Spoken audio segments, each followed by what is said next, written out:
Assalamualaikum warahmatullahi wabarakatuh.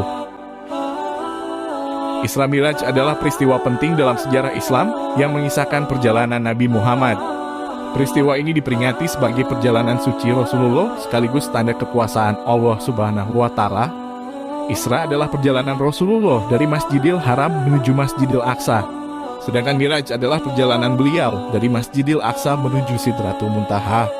Pada peristiwa ini Rasulullah berkesempatan untuk bertemu dengan Allah secara langsung. Lalu bagaimana latar belakang terjadinya Isra Miraj? Peristiwa Isra Miraj terjadi setelah dua orang yang paling Rasulullah cintai meninggal dunia. Kedua orang tersebut adalah paman Rasul yang bernama Abu Thalib dan istri Rasul yang bernama Siti Khadijah. Keduanya dikenal sebagai orang paling membela selama dakwah Rasulullah di Mekah. Sepeninggal Abu Thalib dan Khadijah, perjalanan dakwah Rasulullah semakin terasa sulit. Itu karena tidak ada lagi orang yang membela beliau dan menjadi pelipur laranya. Pada akhirnya Allah merencanakan perjalanan spiritual untuk Rasulullah.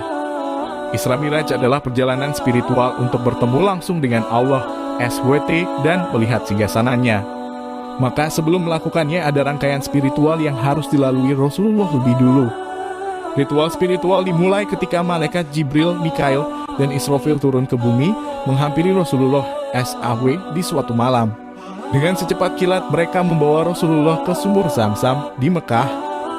Kemudian mereka memperlakukan Rasulullah dengan lembut dan meminta izin kepada beliau untuk membelah dadanya. Selanjutnya Jibril membasuh hati Rasulullah dengan air Zam-Zam. Jibril mengeluarkan wadah berisi iman dan hikmah. Dia menuangkan seluruh isi dalam wadah tersebut ke hati Nabi, sehingga ilmu hikmah, ilmu yakin, dan Islam telah mengkristal dengan hati Rasulullah. Persiapan sudah selesai, selanjutnya Rasulullah dibawa oleh para malaikat menuju Sidratul Muntaha menggunakan kendaraan bernama Buraq. Seekor binatang putih bertubuh lebih besar dari keledai dan lebih kecil dari bagal dengan dua sayap di antara kedua kakinya. Kemudian Rasulullah pun pergi meninggalkan Mekah. Selama perjalanan beliau singgah ke beberapa tempat yang tidak pernah dilihat sebelumnya. Setiap tempat yang beliau singgahi dijelaskan nilai-nilai historisnya oleh Jibril.